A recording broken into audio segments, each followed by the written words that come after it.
E para se juntar a Laura, eu queria convidar agora Tom Holland.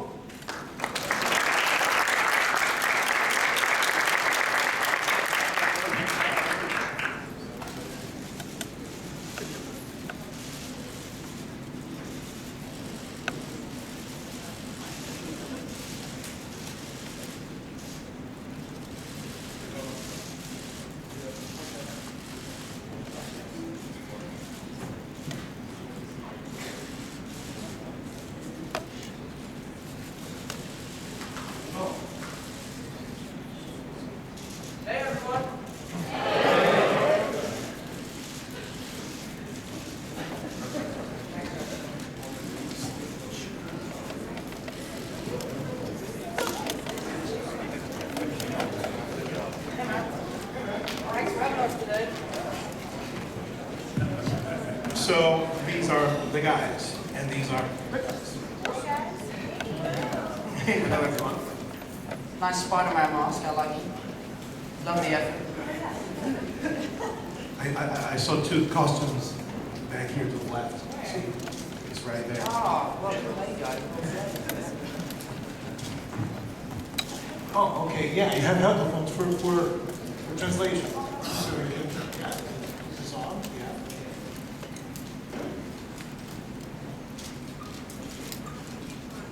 So, Hello, Monica. oh, you got it? You okay? Yeah, Good. ready to do it. So, I understand you guys got here yesterday and you had a little tour in Sao Paulo. You went to Batman's Alley, right? And you know, yeah. How can you guys go to Batman's Alley? You know, it was very tough. Yeah, it was really hard, huh? Yeah, I didn't enjoy it. Batman's not there anymore, though. Yeah, Batman's left. And now. we're trying to make a Spider-Man there. Oh, there you That's go. the plan. We're going to have him put a Spider-Man there because it's about time it was Spider-Man's alley. Yes, I completely agree with you. Rename. So, how was it yesterday? You guys got in here to Sao Paulo, and you had a little bit of Sao Paulo experience, right? You went to the alley, and you went sightseeing. It's your first time here, right? Yes. Yeah, first time here. It was actually a wonderful day. We were very lucky that you know, the Sony team were able to book a really nice day out for us so that we could experience as much of the city as we could in the short time that we're here. But we did some really amazing things, and I feel like the locals really welcomed us into the town, and it was a really, really wonderful day. So, how did you like yesterday? I had an amazing time. I think we really got to see a side of Sao Paulo that we wouldn't have been able to without the local people showing us around. The art that we saw was really incredible. And met some lovely people. We met this guy that, Diego. Yeah, Diego. Yeah, plants all around the city and really beautifies the area. He was, a special person. I was very confused. He was telling me that all the plants we were planting grow into trees. Yeah. I was like, in this little bush. Like how? Sem flash forward. Surely not. And I was for a good 25 minutes being like, this place is going to be incredible if all these flowers grow into trees, but I didn't realise that he has to move the flowers for them to grow into trees. But you know. So it's like everyday people doing small things to make people's lives better, right? A little bit like Spider-Man. Yeah, well, I think our sort of quote for the tour is that, you know, everyday heroes can be superheroes every day. You know, whether that's a teacher, a firefighter, our friend Diego who's planting the flowers, trying to bring the countryside culture back into the city is something that's very important. And I think that's our you know, message to the world while we're on this tour is, again, that everyday heroes can be superheroes every day. And after that, I realized you went to a restaurant like on top of the building and you saw the whole skyline. Was that dawning? Was that still day? The sky bar. Yeah. We went at night and saw this beautiful nightscape of Sao Paulo. And such a big city you guys have here. Yes, it is big. It was really incredible to see all the lights and it's beautiful. So you went sightseeing, you saw the skyline. You guys almost had the full Brazilian experience, but you know that everyone who comes to Brazil to have the full Brazilian experience, you need to have like soccer t-shirts so you can play soccer, right? So I have something for you guys. Yeah, why not? Oh, yeah! Vai Corinthians!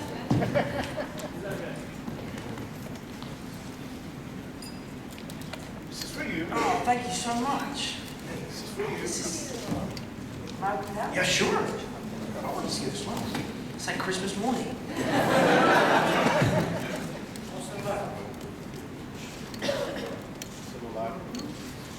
Is it good? Is it hard? Is it sideways? Is it impossible to open? Oh my God. I got it.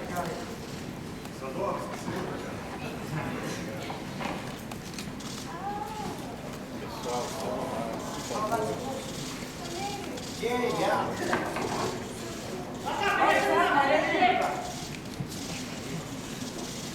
I feel like I've just signed for Brazil. I'll play really well for you guys. I'll try my best. Thank you so much. Thank you. Thank you so much. My brother Harry and my friend Harrison here from London, and we all play football in London at a sort of under a train track kind of urban football pitch. We really wanted to find a pitch here and have a little five-a-side game, but Sony weren't so keen on me playing football and hurting myself. But I'm sure you guys would have thrashed us. But it would have been fun to see you guys. No, not me. I cannot see a ball. I just fall. Yeah. I step in and I fall. I'm not good. Me too. I'm with you. That's, See, so but The some of the guys coordination here, they're is really good. We try our best, right? yeah, We do. it's the effort that counts, right? So now let's go back a little bit to Homecoming. And I know the movie is finished, is shot, and is being in post-production. And we don't know a lot about the movie, and I'm sure the guys want to hear a little bit more about the story. So what can you guys tell us that's going on? I think the important thing to realize is the timeline. So this movie kind of picks up right after Civil War, right after Peter Parker and Spider-Man have been thrown in at the deep end. You know, he really has gone on an experience that he'd never really dreamed of, and then after having the time of his life, he's kind of kicked right back into high school. So it's a huge reality check for him. But the movie, for me, is so interesting because he's kind of like a really bad version of Spider-Man in the sense that he doesn't know how to use his powers yet. So throughout the whole movie, he's learning and adapting and trying to find new ways that he can use his powers to defeat the Vulture. And then by the end of the movie, he realizes that he needs to fight the Vulture without any gadgets, without any gimmicks. He just has to fight him for who he is because Spider-Man is the best version of himself. So it's really like a huge learning curve for Peter Parker and for Spider-Man. And by the end of the film, he's definitely not the finished article. He's still got a lot of learning to do. So he's like a sort of Spider-Man in training, if you like. And Laura, and we know so little about Liz by now, and I believe we still keep knowing so little about Liz. But what can you tell us that makes her so special? Well, I think Liz is interesting because she's really driven and focused on her future. She's super smart and kind of the go-getter, high achiever person of the school. She's the captain of the academic decathlon team, president of the homecoming committee, all of these things. But she really goes through an interesting character shift by the end. I think through the experiences she has and her relationship with Peter, you really see an interesting development with her. I'll keep asking questions, but then you can also ask questions. So if anyone has a first question, then we can like go back and forth. Yes, here. We should go Spider-Man. Here? The Spider, yeah, come Has to on. be Spider-Man. Yeah, we need Spider-Man to ask a question. Yeah. Just one here. Sados, aqui. Pra cá. Hi. Hi everyone. Oh, just That's our Spider-Man. just a little bit. Okay, só pouquinho. Yeah. Dude, go ahead. Bem, meu nome é Peter Parker, esse aqui é o Peter Parker. Wow, my name is Peter Parker and this is Peter Parker. We are from Legião dos Heróis and I am the chosen one, chosen two. Well, we believe that there could be only two Spider-Men in this world, and as you can see, we already took the job, man. So I don't know what you're trying to do. That's not what the friend of the neighborhood should do, but we'll leave that behind because we want to know something about Spider-Man Homecoming. And come on, Peter, your time to shine. Okay, so you said in the previous interviews that you watched the previous movies to get some inspiration. So we want to know which characters did you took from Toby and which characters did you took from Andrew to create your version of Spider-Man? That's a very good question. I was very lucky that we had, 5 movies previous to my movie because I felt like I kind of had a cheat sheet. I could basically draw from those movies what I wanted to keep and take into my own movie. And there was countless things, whether it was part of Andrew's physicality while he was in the suit or the sensitive side of Toby as Peter Parker. There were so many different things that I could steal. And I don't mind saying that I stole them because they're so great and I'm really lucky that I had them. But I think that said, the main difference between my version of the character and theirs is that I'm obviously a lot younger. So we were able to make a much more innocent version of this character, someone who really just enjoys being Spider-Man. Because I think if you gave a 15-year-old superpowers, he'd have the time of his life. So in this movie, you really get to see a version of Spider-Man enjoying being Spider-Man. I often find with superhero movies that their powers, come as a bit of a burden. There's a huge responsibility, and maybe Peter hasn't necessarily realized that responsibility just yet. So he's really just enjoying his time with Spider-Man until shit hits the fan and it all goes crazy. I know what it feels like. Not acting like a drug dealer or... The thing, the alien. Hi, question for both of you. How is Peter and Liz dynamics will be different in this movie from other love dynamics and routines we saw on superhero movies? Well, I think that their relationship feels like their age. I mean, that they are, these kids, and it's kind of this, I think, starting out as this flirtation that develops into something else instead of being like this bad, crazy romance like off the bat. It really, it was funny and awkward, and I don't know. I think it's different than the previous movies because of that. Yeah, Peter definitely fancies Liz. And Liz might not feel the same way about Peter at the first. But it's more of a friendship that blossoms into something. It's like a spark. It's like a spark rather than a relationship. And it's definitely a different side to, the typical Peter Parker love story that we've seen before. Cool. Okay, yeah, guys. Hi, guys. Nice to meet Okay, She's ask also in a Portuguese? Spider girl. Isn't that Very the cool. outfit?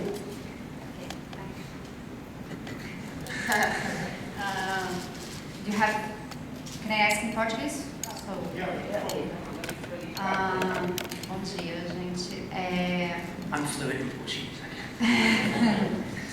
Na verdade, são 2 perguntas rápidas. No universo Ultimate, a personagem da Liz, ela acaba desenvolvendo poderes, e eu gostaria de saber da Laura se ela gostaria de desenvolver poderes eventualmente no futuro e ser a primeira super-heroína da Sony, como seria isso para ela, na questão do empoderamento. E a segunda questão é, vocês estão trabalhando com o Michael Keaton. E o Michael Keaton recentemente fez o Birdman, né, que é a história de um personagem que fica preso num super-herói que ele não consegue nunca, né, deixar de desenvolver. E se vocês têm medo de ficarem presos nesses personagens, de uma certa forma, porque, né, bem ou mal, um super-herói é um personagem que você acaba tendo uma relação muito grande, você acaba sendo ligado. Obrigada. Espero que vocês aproveitem o Brasil.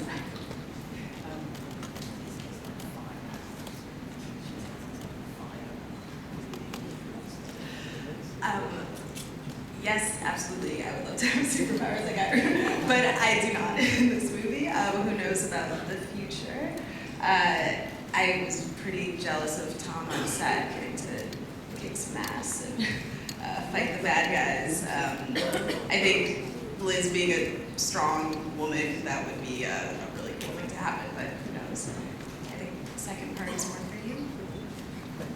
That's a very important question, and it's a question that I've asked myself, and especially my agents and stuff. My biggest goal is to make this movie and this character as beloved as he was when he was in the comics. But that said, I'm an actor and I love playing different characters. So every day, I'm on the phone and I'm auditioning for different roles on a whole different spectrum, to try and, broaden my horizons and make sure that I don't get stuck as Spider-Man and I can play different people in the future. But yeah, that's definitely something that's important and on my mind. So, as we're talking about superheroes, Homecoming is the first Spider-Man movie that is inside the Marvel universe, right? So we had Civil War that was the debut of your Peter Parker and your Spider-Man, and now it's your time, it's your movie, it's Spider-Man's movie. But we have Robert Downey Jr. as Iron Man. We have this big, cool, bad villain, the Vulture, and you have all these repercussions. So, how do you guys see the scope of the movie? That it's being in high school with kids, but at the same time, it's part of this bigger tapestry. I think what's interesting about our movie is, like I said, how everyday heroes can be superheroes every day. John really tried to drive home the fact that if a regular kid can be a superhero, then a regular guy can be a supervillain.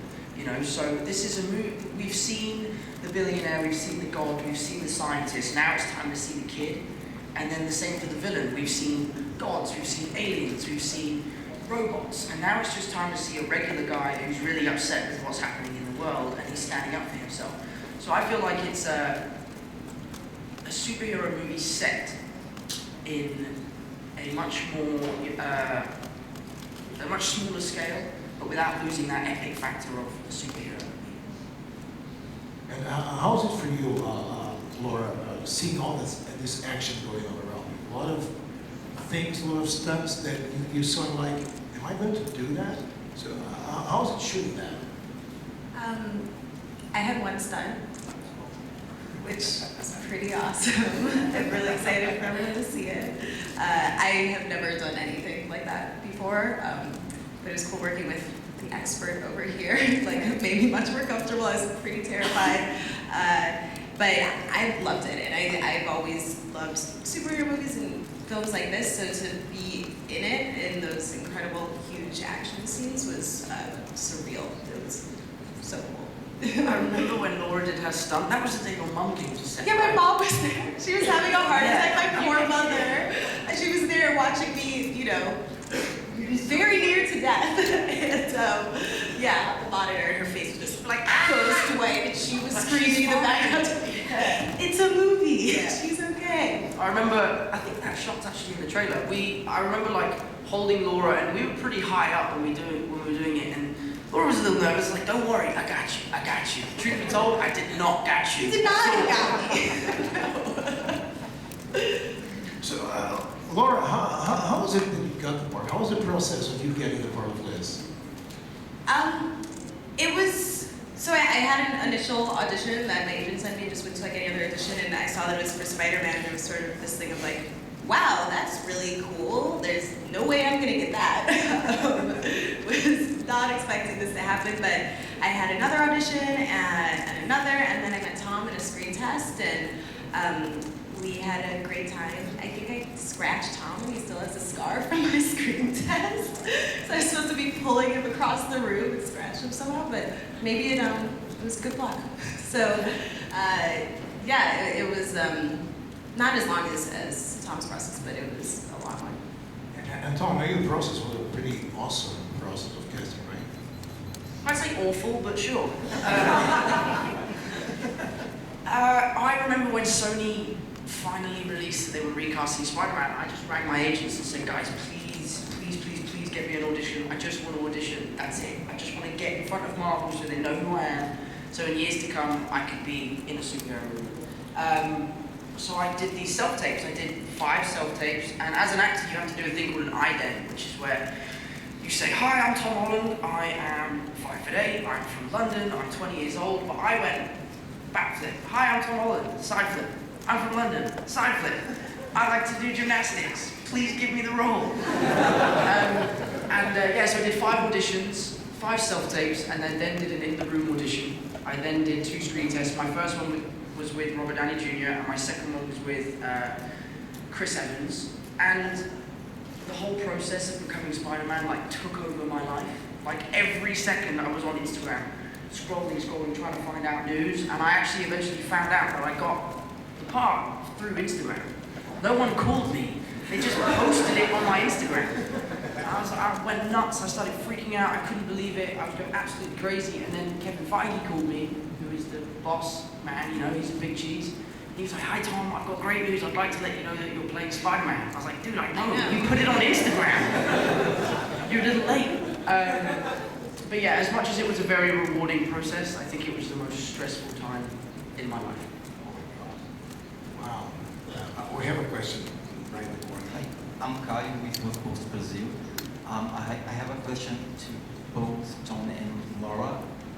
What do you guys think that Spider-Man symbolizes in this political moment in which we see this wave of conservatism intensifying around the globe, and when Trump is president of the U.S.?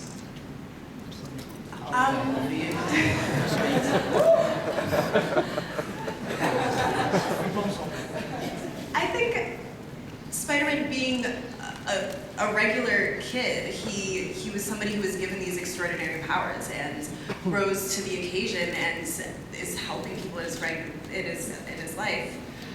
Comes back to everyday heroes can be superheroes every day, and I think it's the same with the current political climate. I think that everyday people need to be protesting and writing their senators and congressmen and out there making a difference, because everyday people can't do that. I think it also goes vice versa with the Vulture, when you see that these people who are, they're just regular people, but who are upset with the way that things are going in the world, maybe turn to not great ideals. But hopefully we can stay on the Spider-Man side.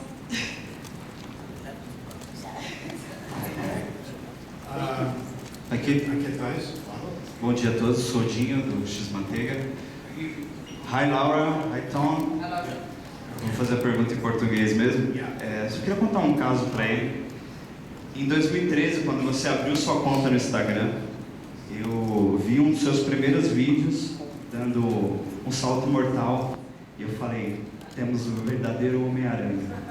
Agora temos um Homem-Aranha. É meio clichê o que eu vou falar, porque a gente sabe que com grandes poderes vem grandes responsabilidades. Mas, passando isso para a sua vida pessoal, como é essa responsabilidade de, por exemplo, levar o Homem-Aranha para nós, fãs de quadrinhos, a uma batalha, por exemplo, com o Thanos? Você vai ser o primeiro Peter Parker a chegar próximo do Thanos, que é o maior vilão da Marvel. Eu queria saber como você se sente com essa responsabilidade. Como é essa responsabilidade de levar o Aranha tão longe, mais do que os outros intérpretes?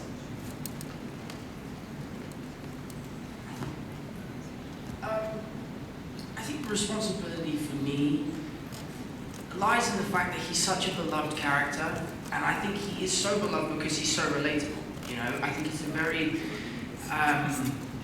special thing, especially for young boys, to be able to see a superhero going through the same things that they're going through. You know, whether it's struggling with your homework, or trying to talk to a girl, or you're late for class, or your parents are just driving you up the wall. You know, it's just encouraging to see that you're not alone, and even a superhero goes through the same sort of stuff. So for me, it was very important to try and make this version of Spider-Man the most relatable version of Spider-Man ever, which I think is what the comics did, you know. And going to what you said about the biggest Marvel villain ever, I mean, we have Michael Keaton in this movie, so we're good. I think we're set on the old villain front, and he's probably the scariest villain Marvel have ever had.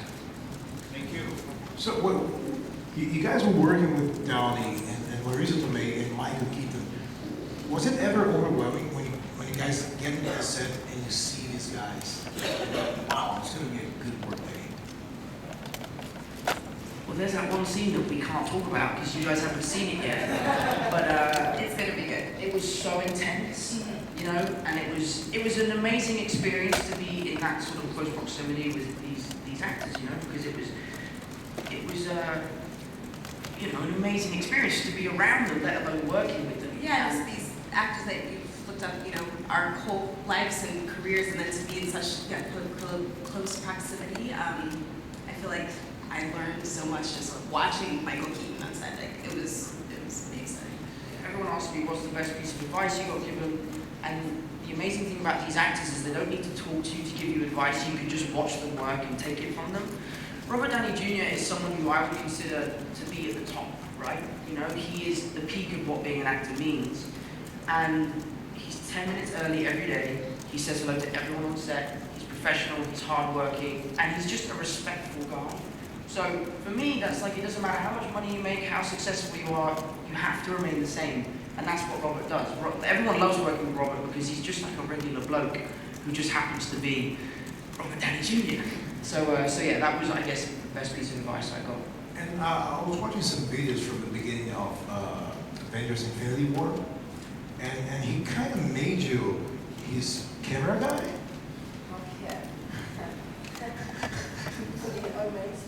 I guess he was in a chair on the set, and Chris Pratt comes in, and you're his camera guy. Yeah, that was for Facebook Live. Yeah. It's funny, so Robert wanted to do this Facebook Live thing, which is where you, I guess you stream yourself live on Facebook. And he said to me, he was like, I want you to be the cameraman, and I want you to read the questions. So I'm trying to film him like this while reading the questions off this little screen. And obviously millions of people love him. So there was no questions. It was like, oh my God, I love you so much, I love you, I love you, I love you, I love you. There was just nothing for me to read, so I had to make up these questions. And it was just the most, like I was shooting Avengers, I was already stressed, right? And then Robert's like, do this for me.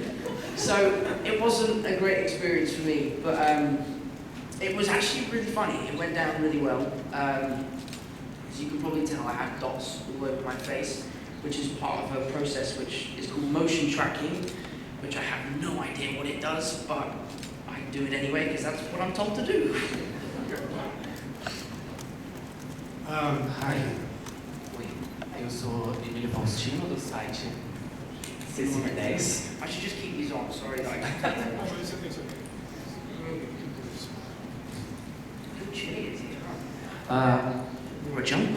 Boa tarde. Eu sou Emílio Faustino, do site C10. Primeiro eu queria dizer que eu sou um grande fã do Homem-Aranha, muito fã mesmo. Thank you. E a minha pergunta é a seguinte, porque o Homem-Aranha, ele é muito famoso por ser muito mulherengo, né? Em cada franquia que aparece, ele tem um novo par romântico. E... Damn right.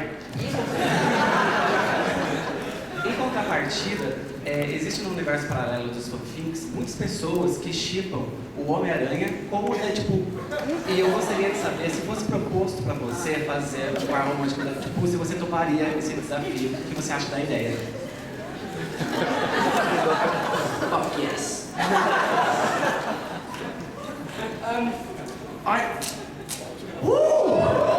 That was Spider-Man.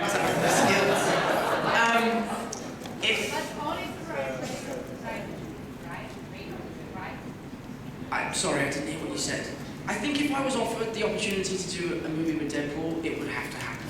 I mean, it would be so fun. Can you imagine? I don't know about them being a couple, but definitely friends. Definitely friends. You guys have any favorite Marvel Universe characters besides Spider-Man and Liz Allen, obviously? Do you have any favorite characters, if you're sort of superheroes from Marvel besides Spider-Man and Liz? I like Black Widow. It's cool.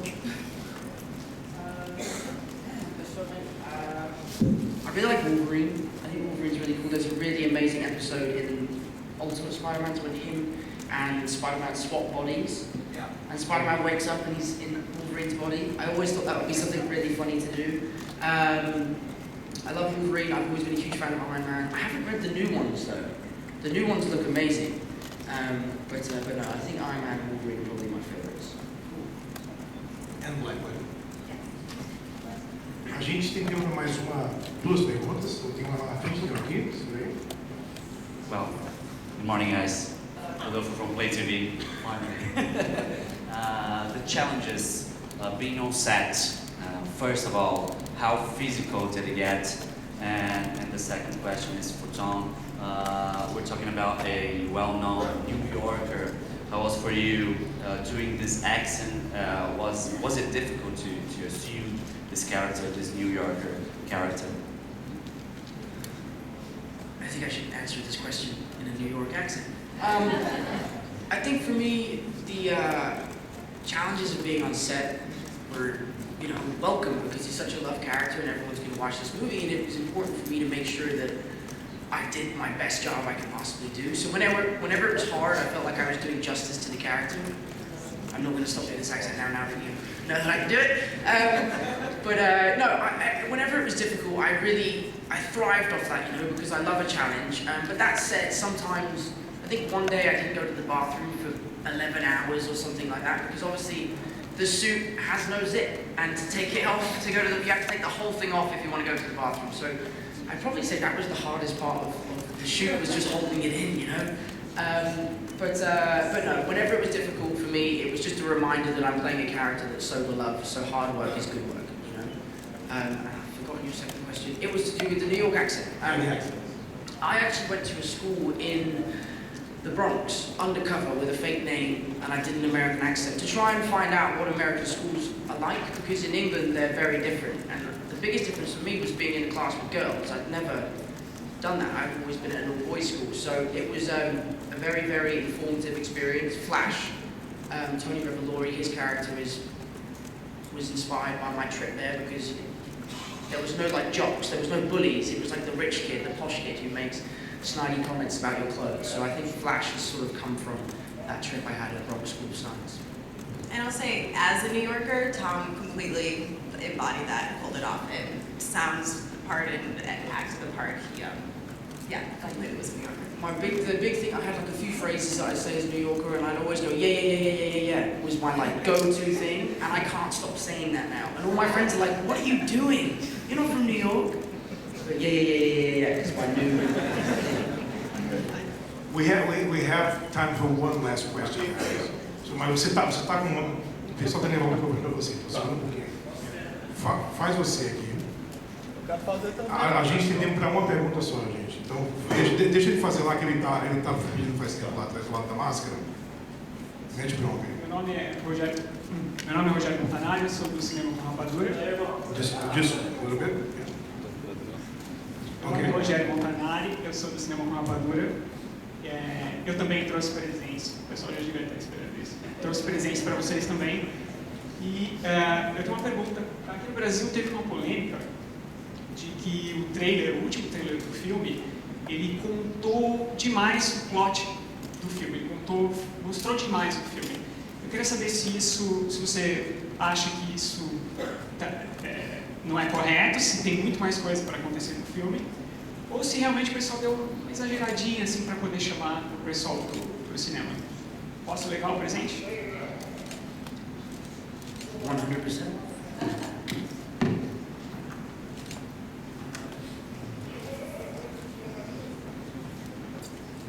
Not more t-shirts, which is good. Definitely not t-shirts. Good. Thank you very much. That's so kind of you. Thank you. Yeah, let's do it. Oh, okay.